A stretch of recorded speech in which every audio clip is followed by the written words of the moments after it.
दोस्तों, आज हम आपके लिए लेकर आए हैं एक ऐसी कहानी जो आपके दिल को छू लेगी, आपकी आंखों को नम कर देगी और आपको जिंदगी के असली मायने सिखाएगी। यह कहानी है प्यार, दर्द, त्याग और फिर से मिलन की। एक ऐसी माँ की कहानी जिसे मजबूरी में अपने बेटे को छोड़ना पड़ा और 8 साल बाद वह उसे सड़कों पर भटकते हुए मिला। यह कहानी न केवल एक माँ और बेटे के रिश्ते की गहराई को दिखाती है, बल्कि यह भी बताती है कि कैसे विश्वास, क्षमा और प्यार किसी भी टूटे हुए रिश्ते को जोड़ सकते हैं। आइए इस दिल को हिला देने वाली कहानी को शुरू से जानते हैं।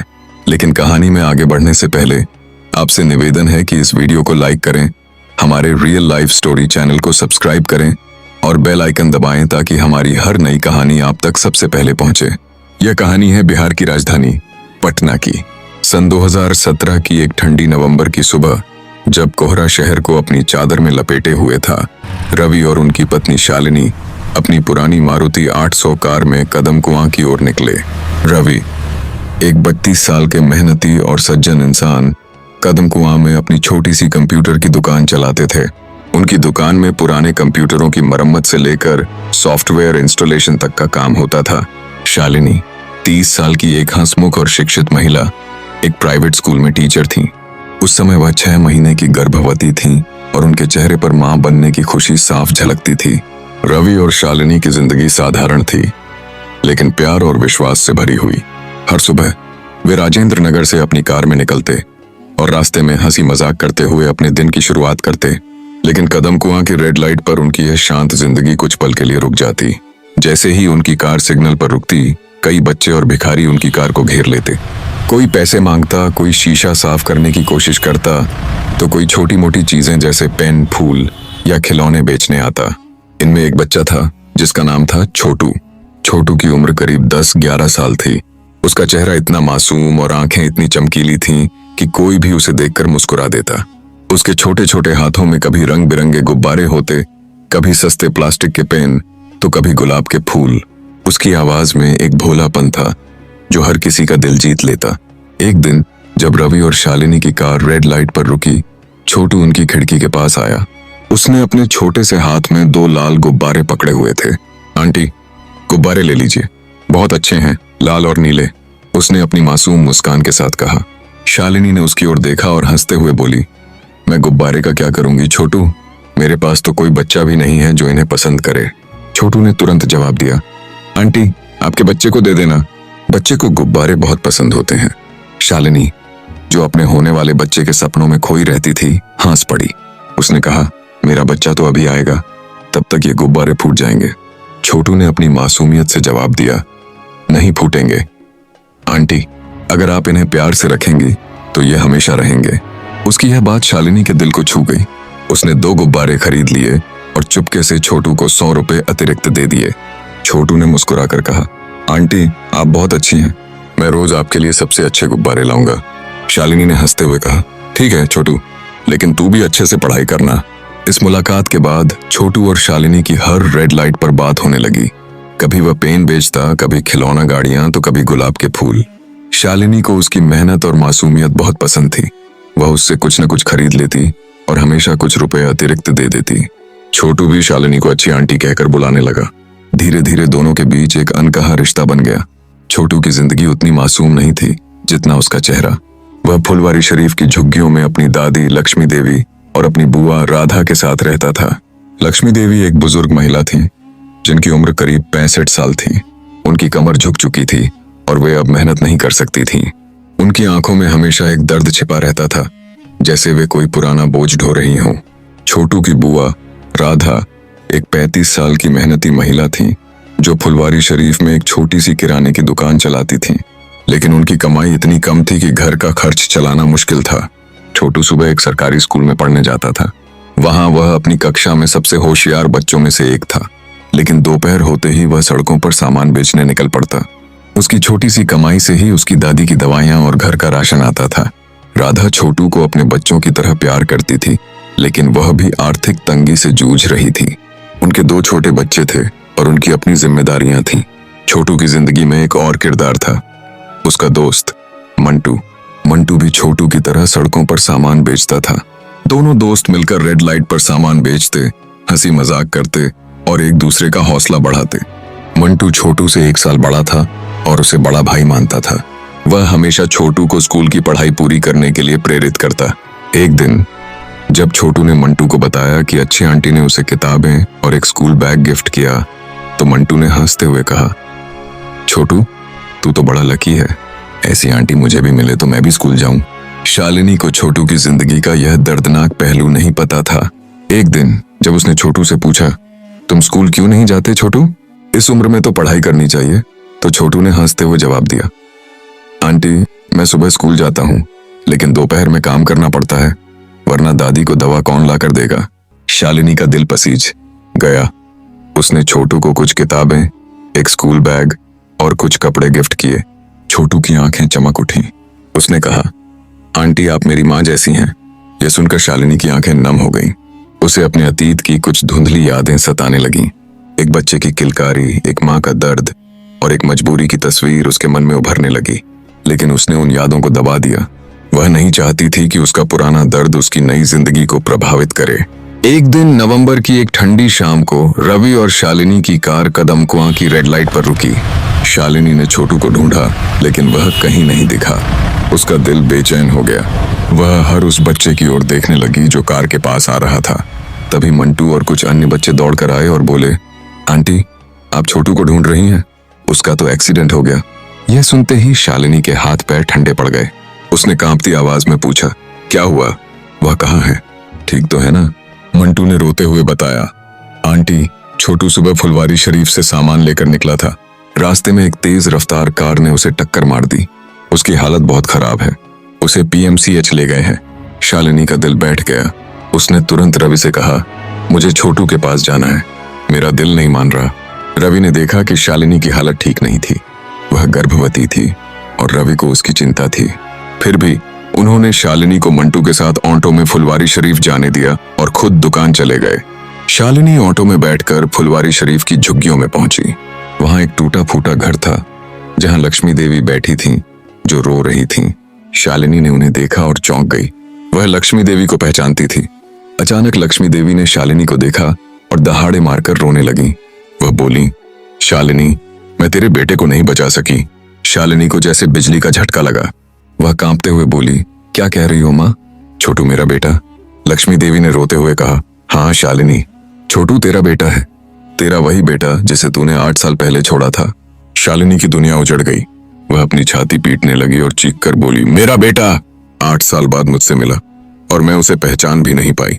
आसपास की औरतें हैरान थीं। उन्होंने पूछा, ये कैसे हो सकता है। तब लक्ष्मी देवी ने पूरी कहानी सुनाई। बात सन 2009 की है। शालिनी भागलपुर की रहने वाली थी। वह एक मध्यम वर्गीय परिवार से थी, जहां उसके पिता एक सरकारी स्कूल में शिक्षक थे और मां गृहिणी थी। 18 साल की उम्र में शालिनी को दीपक नाम के एक लड़के से प्यार हो गया। दीपक एक साधारण सा लड़का लगता था जो एक छोटी सी दुकान में काम करता था। वह शालिनी से बहुत प्यार करता था और दोनों एक दूसरे के साथ जिंदगी बिताने के सपने देखते थे। लेकिन शालिनी के घर वाले इस रिश्ते के खिलाफ थे। उन्होंने कहा कि दीपक उनके समाज और हैसियत से मेल नहीं खाता। शालिनी के पिता ने उसे चेतावनी दी, अगर तुमने इस लड़के से शादी की तो हम तुमसे कोई रिश्ता नहीं रखेंगे। लेकिन शालिनी ने अपने दिल की सुनी और दीपक से कोर्ट मैरिज कर ली। शादी के बाद शालिनी और दीपक भागलपुर के एक छोटे से किराए के घर में रहने लगे। 1 साल बाद 2010 में उनके बेटे का जन्म हुआ। दीपक ने उसका नाम अपने नाम पर छोटू रखा। शालिनी की जिंदगी खुशियों से भर गई थी। वह अपने बेटे की हर छोटी बड़ी हरकत पर हंसती और उसे अपने सीने से लगाकर सोती। लेकिन यह खुशी ज्यादा दिन नहीं रही। शालिनी को धीरे धीरे पता चला कि दीपक कोई साधारण इंसान नहीं था। वह एक गैंगस्टर था जो आपराधिक गतिविधियों में शामिल था। वह नशे के कारोबार और गैर कानूनी कामों में लिप्त था। शालिनी ने कई बार उसे समझाने की कोशिश की, लेकिन दीपक नहीं माना। एक दिन 2011 में दीपक के दुश्मनों ने उसकी हत्या कर दी। शालिनी अपने छोटे से बेटे के साथ अकेली रह गई। दीपक के परिवार ने उसे घर से निकाल दिया। उन्होंने कहा, तू हमारे बेटे की मौत की वजह है, तू और तेरा बच्चा हमें नहीं चाहिए। शालिनी टूट चुकी थी। उसके पास न तो पैसे थे न कोई सहारा। उसी समय शालिनी के माता पिता, जिन्होंने उसकी शादी के बाद उससे कोई संपर्क नहीं रखा था, उसे लेने आए। उन्होंने कहा, शालिनी तुम्हारी जिंदगी अभी बाकी है, तुम दूसरी शादी कर लो, लेकिन इसके लिए तुम्हें अपने बेटे को छोड़ना होगा। छोटू के दादा दादी लक्ष्मी देवी और उनके पति ने कहा कि वे बच्चे को पाल लेंगे। शालिनी ने बहुत रोया, बहुत मिन्नतें की, लेकिन उसकी कोई नहीं सुनी। वह अपने बेटे को छोड़ना नहीं चाहती थी, लेकिन उसके पास कोई रास्ता नहीं था।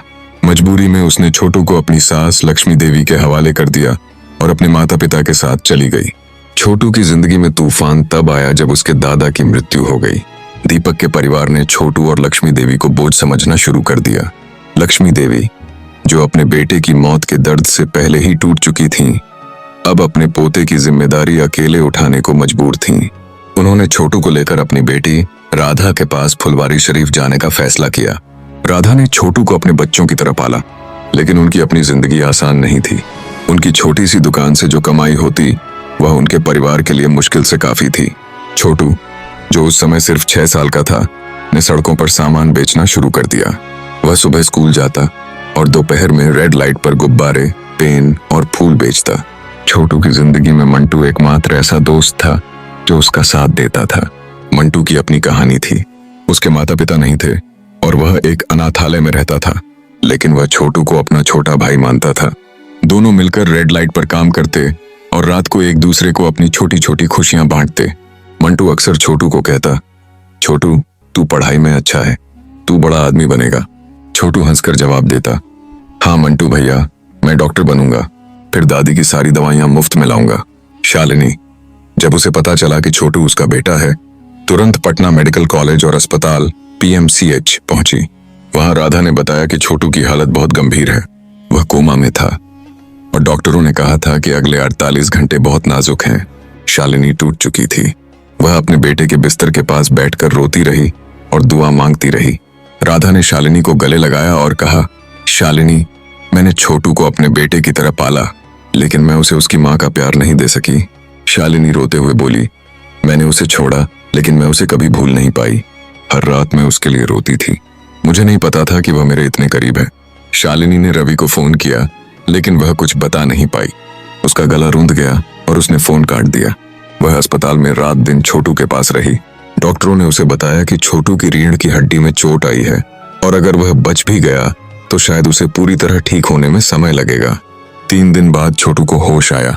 शालिनी ने उसकी आंखें खुलते देखी और रोते हुए कहा, बेटा, मैं आंटी नहीं, तुम्हारी माँ हूं।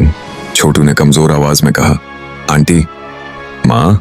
वह समझ नहीं पाया, लेकिन शालिनी उसे गले लगाना चाहती थी। डॉक्टरों ने उसे रोका और कहा कि छोटू को अभी आराम की जरूरत है। शालिनी ने रवि को सारी बात बताने की हिम्मत जुटाई। उसने रवि को फोन पर सब कुछ बताया, अपनी पहली शादी, दीपक की मृत्यु और छोटू को छोड़ने की मजबूरी। लेकिन रवि को यह सब सुनकर गुस्सा आ गया। उसने कहा, शालिनी, तुमने मुझसे इतना बड़ा सच छुपाया? मैं तुम्हें धोखेबाज समझता हूँ। वह गुस्से में घर छोड़कर अपनी माँ के पास चला गया। शालिनी अकेली पड़ गई। वह छोटू और उसकी दादी को अपने साथ फुलवारी शरीफ ले आई। वह रवि से संपर्क करने की कोशिश करती, लेकिन उसका नंबर ब्लॉक था। छोटू धीरे धीरे ठीक हो रहा था। शालिनी उसकी देखभाल में डूब गई। वह अपने होने वाले बच्चे और छोटू दोनों के लिए जीना चाहती थी। इसी बीच रवि की माँ सरोज देवी और उनकी बहन नेहा को सारी बात पता चली। सरोज देवी ने रवि को समझाया, बेटा, शालिनी ने जो किया वह मजबूरी में किया। एक माँ का दर्द कोई नहीं समझ सकता। नेहा ने भी कहा, भैया, शालिनी भाभी ने आपको धोखा नहीं दिया, उन्होंने अपने दर्द को छुपाया क्योंकि वह तुम्हें खोना नहीं चाहती थी। रवि का गुस्सा धीरे धीरे कम हुआ। उसे एहसास हुआ कि शालिनी ने उसे प्यार किया और उसका दर्द छुपाने की वजह उसका प्यार ही था। 1 हफ्ते बाद रवि अपनी माँ और बहन के साथ फुलवारी शरीफ आया। शालिनी की हालत देखकर सरोज देवी ने कहा, बेटा, एक माँ और बेटे को कभी जुदा नहीं करना चाहिए। छोटू और उसकी दादी को अपने साथ ले चलो। रवि की आंखें नम थीं। उसने शालिनी से कहा, मैं तुम्हारे बिना नहीं रह सकता। तुमने जो किया वह मजबूरी में किया। मैं तुम्हें और छोटू को स्वीकार करता हूँ। शालिनी की आंखों से आंसुओं की धारा बह निकली। उसने रवि को गले लगाया और कहा, मुझे माफ कर दो रवि, मैं तुम्हें कभी दुख नहीं दूंगी। छोटू, जो पास ही बैठा था, ने धीरे से कहा, माँ, अब आप मुझे नहीं छोड़ेंगी ना? शालिनी ने उसे गले लगाया और कहा, कभी नहीं बेटा।